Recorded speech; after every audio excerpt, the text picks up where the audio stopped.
Have you ever looked in the mirror and whispered, "Why do I keep messing everything up?" It might have started before your day even began. You woke up feeling sluggish, annoyed at yourself, because last night again you stayed up scrolling, even though you swore you'd sleep early. And now the consequences are greeting you with puffy eyes and a foggy brain. Then you glance over at that thing you bought last month, some expensive gadget that now collects dust. You told yourself it was an investment. Now it just feels like a dumb decision, like proof that you don't know how to manage your life.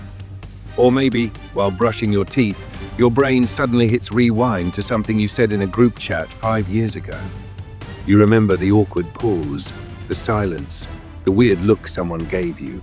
And just like that, you're frozen in place, reliving a moment no one else remembers, but somehow you still can't forget. You're not alone, and you're definitely not broken.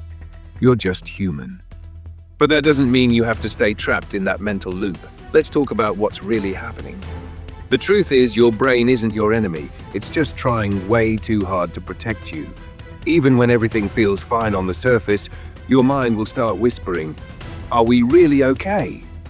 It begins scanning your past like a detective hunting for danger. And what does it find? That awkward wave to someone who wasn't even looking at you.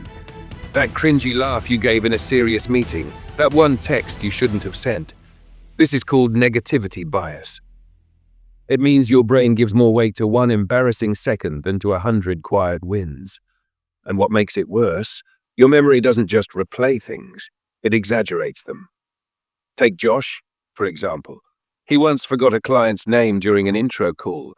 He laughed it off and kept going, but for the next 3 weeks he was convinced he'd ruined the deal. Every night he'd think, "I must have looked like an idiot." But the client didn't even notice. They closed the deal 2 days later. That's how the mind works. You stumble once and it turns into a full-blown fall in your imagination. But what's big in your mind is often invisible to everyone else. And even though we know better, we still convince ourselves that we should have known what to do. That if we had just tried harder, just focused more, we could have done everything perfectly. But let's be honest, when you made that decision, whether it was 5 days ago or 5 years ago, you didn't have the perspective you have now. You weren't thinking like today's you. You were thinking like then you, stressed, tired, emotional, hopeful, confused, or all at once. You made the best choice you could with what you knew in that moment. And guess what? That's enough. But instead of seeing our mistakes as data, we punish ourselves with them. Let's change that. Remember the time you spent half your paycheck on a fancy blender you never use? Cool. Now you've got a very shiny reminder to pause before buying things on impulse. Or that argument you had with your brother where you said something you didn't mean? It sucked. But now you know that when you're angry, you tend to speak before you think.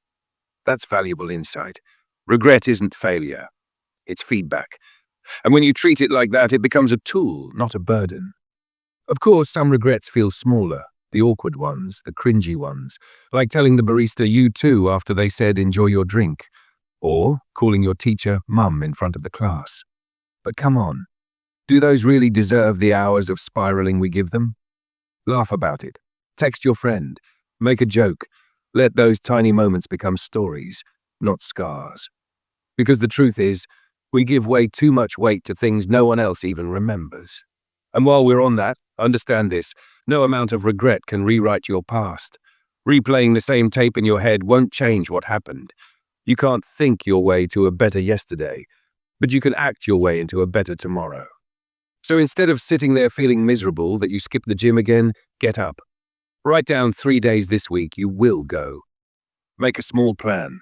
Start moving. You don't need a time machine, you just need momentum. And maybe, just maybe, you need to be a little less smart. Hear me out. We think overthinking equals intelligence, but sometimes it's just fear dressed up in fancy words. Smart people regret everything because they overanalyze every move. Happy people? They make a decision, live with it, and move on. They give themselves permission to be wrong because they know learning only happens when you do. So no, you're not the dumb choice you made 5 years ago. You're not the missed opportunity, the awkward conversation, or the bad purchase. You're a living, breathing, evolving human being who is still figuring it out. and that's exactly what you're supposed to be. Let today be the day you stop carrying every mistake like it defines you. Let today be the day you say, I can do better next time, and that's enough. Now go, live. Not perfectly, just fully. And don't regret watching this video, regret staying the same.